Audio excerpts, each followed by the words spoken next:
Hey everybody. What's up? We're back. Yes, we're back. Today is going to be a fun episode for you. Yeah, we're doing sciencey shit. Science. More chemistry than anything. That's a type of science. It is. Very true. As we all know, I'm kind of like the go do weird things type. And one thing I like to do is I like to mix my own paints, like so I can get my own colors and get, so I did that episode of, blacker, slightly darker black. A lot of the stuff I paint has a lot of black in it, like Raven Guard. There's the Black Templar and Warhammer, right. Raven Guard, Warhammer. Black makes a great base for a lot of cooler things. You can get brighter colors and even darker colors to show up really vibrantly on a black background. Which you wouldn't think so, but they do. Yeah, and that's why the first thing I ever learned to do was make black. Mm-hmm. And there's two ways to do it. There's there's a really thin black you can make. There's a matte black you can make. The three things you're really gonna need to make a paint is a medium, like a gloss medium or a matte medium, flow improver, or water, depending on if you're using it for. It depends on whether you're making it for right here and now. You can use a little water. But if you want something you can store for a little bit, you can add flow improver. Okay. And then you can actually store it in, a little, pot or something. So you're going to do this the simple, easy way. Okay. We're going to make a glossy black, so we're going to use gloss medium. We're going to thin it with a little flow improver, so that way he can thin it as needed. And we're going to use a black mica powder.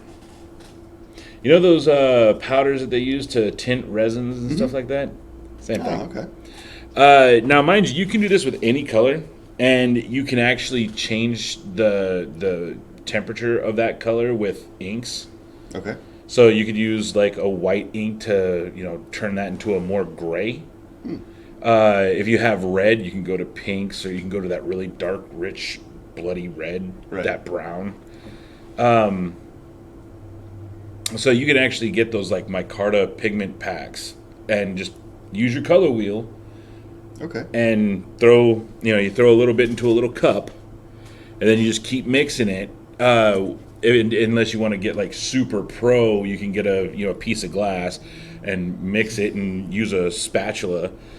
What about us exemplifies professional. Aside from we get paid to paint. Yeah, and that's about it. Yeah, but still, that's still professional though. Yeah. And if you're going to be doing it a lot, then definitely invest. Yeah. But so we're going to do this the very dirty, cheap way. Here's your scoop for your mica powder. Okay. So we're actually going to come down here so you can see him literally mix everything he needs. So you're just going to add as much of this as you're going to want to use. Alrighty. So typically I go with like 4 or 5 little blops of the gloss. 4 or 5 blops. That's just basically how much is that in freedom units? One glop would be you go like this and it comes out on its own. Okay. So that would be 2.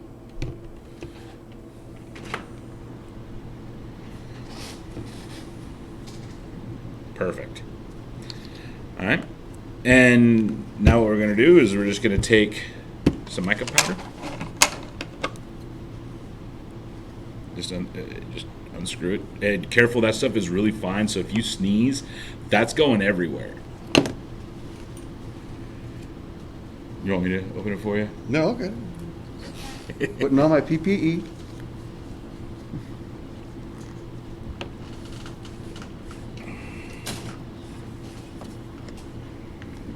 Just a scoop? Yeah. Got Mike Chong. Beautiful. And you just tap that. There you go. Had to get my PPE on as well. So. All right, now the really fun part is you're going to take a mixing stick. You're going to mix that around the bottom of a paintbrush. You're gonna sit there and mix it like really rough, like get it really well incorporated. Like making a ganache. Yeah, and if you notice, as it's starting to mix in, it's still kind of grainy. Mm-hmm. So you just keep mixing until you genuinely just keep mixing until it kind of disperses evenly. You'll see it start to smooth out. And that is actually too thick for you to use. Like you cannot paint with that. Right. I mean, you could, but it would be really crappy. So when you see it start to thin out, and you start to see the gloss kind of raise up, like you actually see that little glint. What I do, and this is kind of just me, is I take a paintbrush like this, and I dip it directly into the flow improver bottle. So I'll legit just go whoop, and then give it a shake, and then I add my flow improver that way. So that way I'm not, because flow improver, amazingly enough, will just ruin that whole run. Like you'll be mixing that, and all of a sudden it just becomes so watery you can't do anything with it. Oh wow, that definitely does improve the flow. And if you need to thicken it up, you could always use a little more mica powder. If it's not sitting on the edge the way you like it, or it's not flowing the way you like. So you can actually do that with res. Now, what we could do, if we wanted to make that metallic, you know what we could easily do? What's a metallic medium at? You don't need metallic medium. All you need to do is go grab yourself a bottle of acrylic, like silver. Oh. One drop of that, metallic black. There we go. Like you'll literally see the metallic fleck in there. You gotta remember, one of the things about mixing this type of paint is we're using an acrylic medium, so we can use and the inks that we use for the acrylic ink actually have a crap load of flow improver in it. Mm-hmm. So one drop is gonna give us what we need, and we just keep adding a drop or adding actual like sparkly glitter, like that super fine luster dust style stuff. You can add that to it. For those playing along at home, the stuff on the rim where I've kind of dripped it off, that has zero flow improver. It's still pretty viscousy. The stuff at the bottom has the flow improver in it, and it started off viscousy like this stuff, but now like almost looks like Actual paint. Actual paint, yeah. Words are hard. So now, does it look and feel? Does it look like you would be able to paint with it? Because in theory, right about now, you should. Yes. Okay. So what you're gonna do is you're gonna wipe off the end, the mixing end, and we got you this cool little bit right here. It's all silvery metallic. So you're gonna see an obvious change. Go ahead and use that brush in there to paint on all the silvery stuff.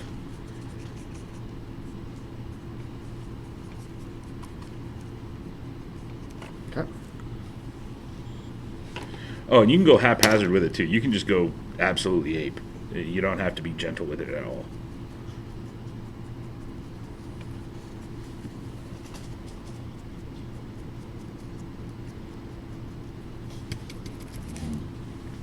I think you needed more mica powder. Yeah. So now that we know that you've basically created a thicker version of Nuln oil. Yeah. So we can add more mica. So you it gives it a good aged metal, like built-in, like lead belcher with built-in Nuln oil almost. Yeah, but you keep adding more of this, and it'll thicken up and darken out. All right. So let's. And if at absolute worst, you can add a drop of this, which is basically like carbon black acrylic ink. But I'd rather you use the mica powder, because that mica powder is going to give you the actual rich, darker texture. So now we're going to do this. We're just going to add all you really need for this is just one drop. That's one bubble. There we go. I heard the sound. Oh, you can mix it with the brush at this point. You've already gone that far. And this is trial and error. I usually get mine done, and I'll show you what the black looks like on miniatures that I've been painting with it.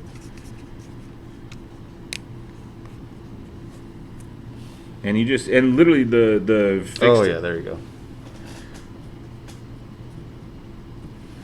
So, and so the way you fix your ratios is you figure out how much of how much you need. You thicken it up with the mica powder. You can darken it with an ink. You know, and you just keep going. So if you wanted to make a really rich purple, you would put some purple mica powder in there, and then you could add, you know, a darker purple ink to kind of change the temperature a little bit. You could add black to change the temperature a bit, give it a tint.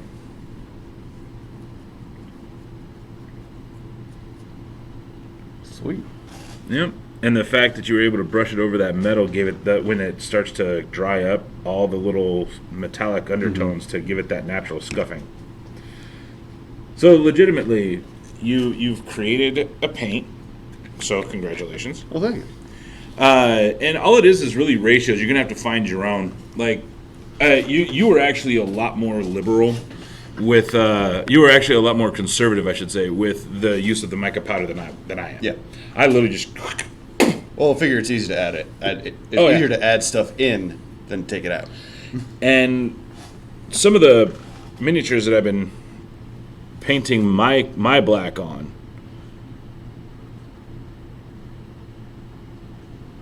you know, you can see the glossy texture. You can see that it just kind of sits on the model really well. For me, it was all trial and error. I literally just went, when I was younger and I was mixing my own paints, just trying to figure stuff out. I literally ended up with basically a gloppy ball of mica powder. And like I put the mica in and I started adding all my little stuff, little drops of here of this and that. It was just this ball of muck. And it's easy to get there. So I always suggest go slow. Make sure you're testing as you go. Don't just sit there and go, ha, perfect. Wait, that didn't work. Because it will fail you. Oh yeah. When you find that mixture though, is when you sit there and go, ha, and you'll be able to you'll effectively be able to replicate that process with every other color. Nice. So even when you're mixing colors, if you're making colors to mix, if you're just you gotta add and you know, do this weird little dance with the powders, the inks, the flow improvers, the mediums, and they're all, you know, kind of they all kind of come together in their own little way. But this effectively gives you the ability to make any color. You can even use mica powder, ink, and okay. That's one way to handle that. Yep. With flow improver, water, so you can make Newland oils, you can make washes with mica powders and inks. And it's kind of handy. Yeah. You know, and it's one of those things. Keep going, I got a parent. It's one of those things where if you're in the need of it, but you don't want to spend a boatload of money on it, you can make small batches of, you know, Newland oil equivalent or Agrax Earthshade equivalents, or it's getting frustrating. the executive producer is so frustrated with life right now. And you find that as you make these little bits, it gets easier and easier to make, and you end up using you end up reducing just how much of all the stuff it takes to make the paint. And you can literally make little batches that are very specific to you and what you want it to do, versus, you know, all these, you know, buying big globs of paint and trying to kind of mix and match, you know, little colors. You can literally just match them right in the cup, mix it up, and brush across an entire sprue, which is also very handy. So what did you think of the process? That was, yeah, you were right. That was completely way simpler than I expected it to be. It's like one of those things. I knew it was like a simple process, but until you actually have it laid out in front of you, it's daunting because it's the unknown aspect. See, here's the funny thing is like, I'm gonna take what you've done and I'm just gonna think around a little bit. Where's the? Oh yeah, I was definitely conservative with my mica powder. Very conservative. And now, mind you, I'm using the same cup he is. I'm just doing my additions to it.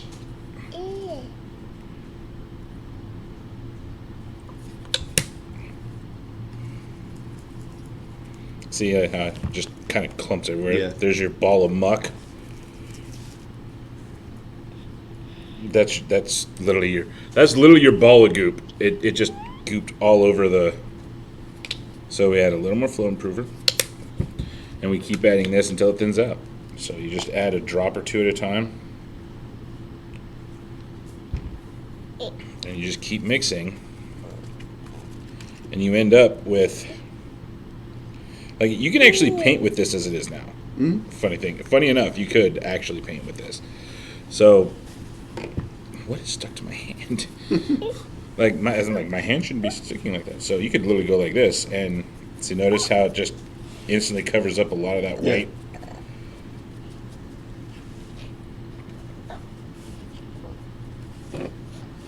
And you can go over any primed surface with it, and it just keeps going. Nice. So I went from having a white bellish on the sprue to a freshly blackened, like this white bellishment. It just fades it right out.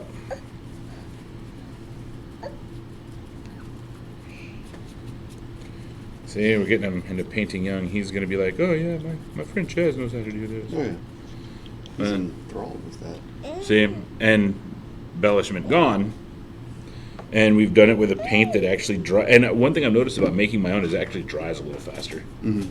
It dries way faster. Okay, good to know. So, and see, it's got the same consistency, but it has less of the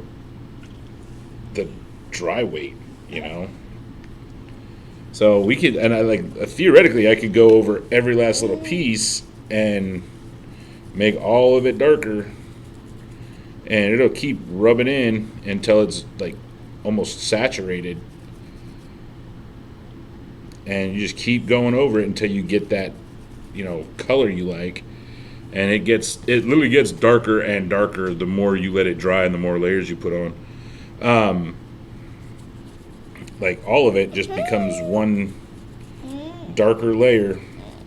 And that's literally what I do. Like, you can prime with black and then make your own black and find your own nice color, just go over it, and it just really darkens it up.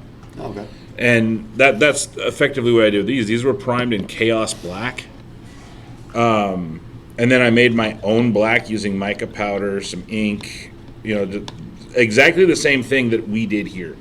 And I literally brushed over it with that black, and I got this really nice glossy yet absorb light style texture. Cool. If you see where the shadows are on the model itself, it genuinely looks like it's absorbing that any light around it, right. But where the light's actually hitting it, you get that glint. Mm-hmm. And that's kind of what I was going for. Like, if I hold this up here, everywhere the light's hitting, you can see the glint of the light. But where there's actual shadows and objects over it, you see the light kind of getting sucked away, almost like the two pieces become one piece. Yeah. So I kind of effectively got Raven Guard black, because Raven Guard are notorious for hit and run tactics. So they basically just chill out in the shadows. They wait for you to make a mistake, and then they pounce. And when they do, you're in trouble. You can do that with. And again, this can be done with every color. Cool. If you can get a mica powder in that color, you can make that color. All right. And the color wheel mixing is virtually identical. So you could literally make your own, color wheel of colors and mica powders, and then legitimately just mix them the way you would normally mix your own colors. Boom, done. And you thin it out by using flow improver. You thicken it up by using more mica. You add your gloss or your matte to kind of make it flat or shiny. Cool. And there you go. You've made paint. And think about this. You could use, like, imagine the things you could do to a Blood Bowl or, squad or an army of miniatures or, and the way this can affect dioramas. Yeah. Because you would need significantly less of anything to be able to work out a diorama with this. Yeah. I'll be honest with you. I thought this was going to be like gardening cherry tomatoes, where you spend like $500 on gardening supplies to save $5 on cherry tomatoes. Yeah. But this is the opposite. Yeah. This is like cost-effective shit. Sometimes you just gotta take that plunge and learn. I mean, and it's not something that you would innately think about. Right. It's like I didn't learn this on my own. This is stuff that I had learned from a bunch of guys who painted their own miniatures. I was like, oh, where'd you get that cool color? Like, oh yeah, I made that. You what? Right. And when you hear I made that, it's kind of like, wait, you can make your own paint? Yeah. And it's like, oh yeah, I go to the craft store and I get this, I get this, I get this, I get this. I just kind of slap it all together. It's like, you do what? It's like slap it. Yeah, there, paint done. And then you actually go do it, and you're like, oh, Like, I'm dumb. yeah. And I like the fact that you can prime, and then you can make a better color on top of it, and you can see legitimately see where your primer was, and how your color is working on it, and it's pretty awesome. You just see this change in your piece, and it looks more real. Just that one step further. It's like, wow, that's cool. Or you sit there and just like you find a new technique to make a gun look like a better gun, Right. Or a knife look like a better knife, and you're just like, oh, I should have been doing this a long time ago. How much money has Games Workshop made off of me before this? Oh, you feel you need to take a crying game shower after you figure that one out. Because, and the funny thing is as much as I love the game stores that sell like Warhammer or Bolt Action or Age of Sigmar or D&D for that matter, Dungeons and Dragons, just as bad. Like they don't. Like you get these really cool pre-painted miniatures, and you're like, wow, this looks awesome. And then you go to do it yourself, you're like, where did I go wrong? Yeah. Then you see guys like us who are just two goofballs, two parents who literally just sit there and go, I did a thing. Yeah. Like, and you guys sit there and you guys probably didn't even make it to half of those parts where you realize that this isn't something that we learned in school. This isn't something that we sat in a professional luncheon or something and learned how to do. This is just stuff where him and I just kind of went, like two idiots going, hey, let's try this. We literally we're like two rams on a hillside, and like. When our horns lock from an idea, and that thunderclap is usually the episode. Yeah. Like when we first met, it was more of, oh, I like this, oh, I like this, oh, I don't do this, or oh, I do this. And it was like, we should just tell the world about this for no reason. Yeah. And that's how just this shout show it from literally the got. mountaintops. Yeah. And it's the fact that we don't like the fact that a lot of people, like, we're trying to destroy that myth that people have where that you think you have to go buy like hundreds of dollars worth of stuff to do this and get these results when you really don't. I literally painted all of these that miniature and all of his little cohorts. I literally painted them with roughly 3 brushes. The big brush that you guys saw us using, that literally just was what I painted the whole thing with. I primed it with a rattle can, so done. And then I used this brush and predominantly this brush. That was it. And I literally did everything with those brushes. And if those brushes break down, I just go spend 15 cents and go buy another one. Yep. I mean, it's dirt cheap, but they work. And that was the best part, is the fact that I didn't use expensive brushes. None of these got hit with an airbrush. You know that, right? Not a single one of them. Actually, I did not because it looks so smooth. Not a that was all done by hand. None of that was airbrush. The only thing that was propelled was the primer. Right. And even then, I've done brush on like Imperial primer. I've made my own, and that takes a little more work. But if you can get it out of a rattle can, you might as well. Yeah. So, like genuinely, I did this with 3 brushes. You don't need 3 brushes. If you said 2, yeah. You sometimes just need 2. You know, but it's all up to you. It's all up to you, the painter, what stuff is going to look like, and what you need and when you need it. Like I know you and I have brushes that just sit there that never get used. Like it's like, why am I using this big brush for no reason? Right. You know, and we even have like those super tiny brushes we never use. It's like, I'm not going to use that because it'll get ruined the first time. Yep. I don't want to use it because it'll ruin it. It's just going to sit on my desk and look pretty. Yeah.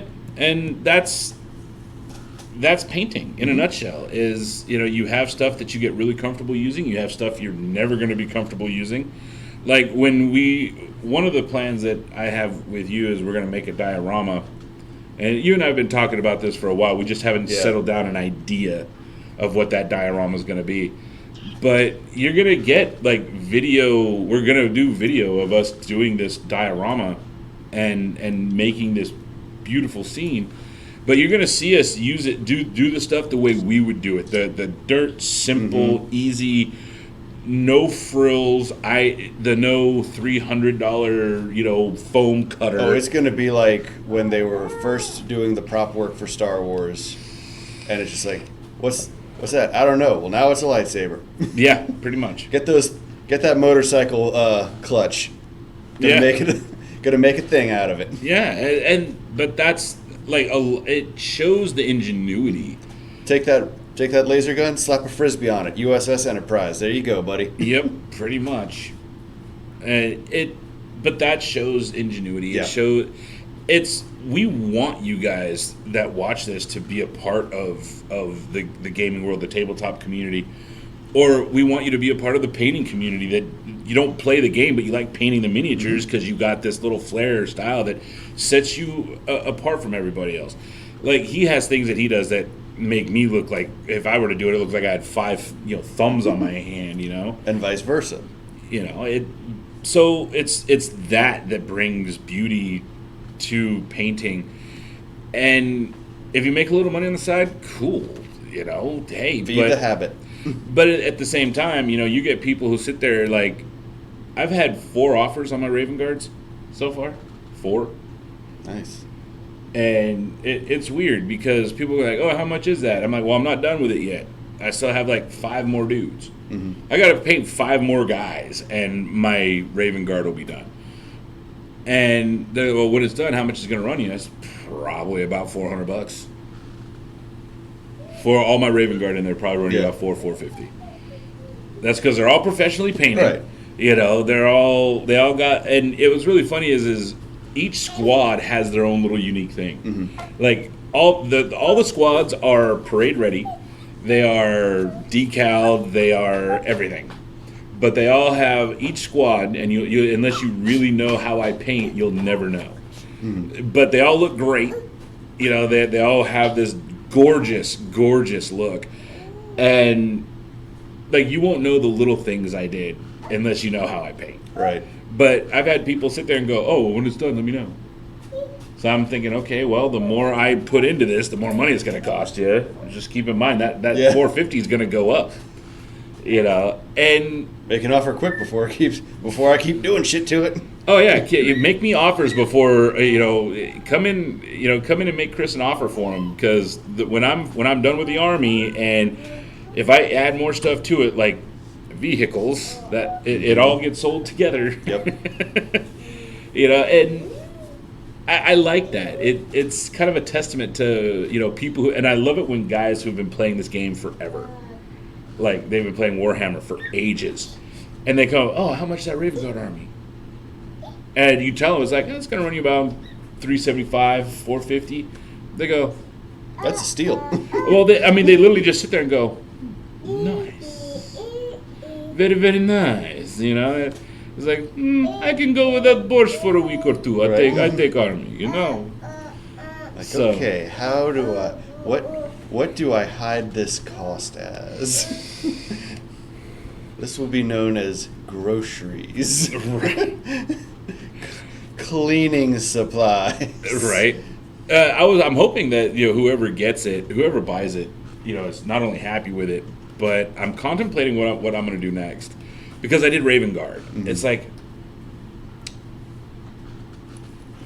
I don't know enough about the lore to give you a suggestion. it's like or the game. what chapter should I do next? It's like, and it's really funny because I'm going to go through. I know if I sell that, the first thing that's going to happen is I'm going to be like, all right, I'm going to look to see what the next big set is and how much it's going to run me. And I'm going to go through the Codex Astartes and be like, oh, hey. And that was my goal, Raven Guard. And the reason I did the Raven Guard, you know what? I liked the way they did things. Like, you have the Ultramarines who just, we are the Ultramarines for the Emperor. And they just kind of rush in because they have so many people that they can afford to do that. Raven Guard doesn't. Mm-hmm. And they've always been about that hit and run, or that whole bit of, this dude's monologuing. Check this out. They turn invisible, they kind of sneak up behind them, and it's like, whoomp. I win. This is the look of Chris has no idea what Chaz is talking about because he does not play 40K at all. Well, just keep it simple. Each chapter has their thing. Own style. Well, not just their own style. They're like their own tactic. Yeah, and Raven Guard is like, they're the ones who, they're infiltrators. Okay. Like the Shrike, their commander, their chapter head, is like, if he's on the field, he can actually take a unit and teleport it to a whole nother spot on the field. And so Raven Guard's really designed, like their lore is, and their tactics and everything I've read is, they will literally set up a kill box everywhere they go. Like, these 4 guys would literally be taking out like 10 enemies, and that's just because they've positioned themselves specifically to draw the enemy in and just kill them in a kill box. And that's why Raven Guard can do so much damage with fewer numbers. Okay. Because they're actually one of the chapters that kind of got decimated during the Horus Heresy. Like, they don't have the numbers the Ultramarines do. Horus was one of the bigger Primarchs that just decided to go rogue. Okay. And he took a bunch of people with him. Yeah, hence the Chaos Space Marines. Okay. Yeah. But yeah, I mean, and that's literally what drew me to him. Like, my friend Joe Feenstra, great guy. Love him. I mean, we're not talking right now, but great guy. Still love him like a brother. He's a huge Black Templar fan. And he used to paint his own. So I might, if I do one, I'm going to do a tribute to him. And I'm going to literally just do this gorgeous, Black Templar army. Nice. But anyway, that was us. Hope you We didn't enjoyed. derail until after the featured topic. We're getting better. See? We had to take a break, come back, Yeah. and now we know how to. We finally figured it out. Yeah. So if you have any questions, again, feel free to hit us up on Facebook. Hit us up on YouTube. Let us know. Yeah, definitely. Because, you might sit there and go, oh, well, how did you get this? I mean, I might just sit there and go, oh, yeah, well, we're going to do a whole live stream. Like, on watch it. next week. That sounds like a great topic. Yeah. So keep painting, keep improving, keep breaking the rules, keep having fun. I mean, Amen. that is Testify. So hopefully we'll see you next week if life doesn't hit us, and being out of state twice in a week is. Man, it's rough. So take care. See y'all.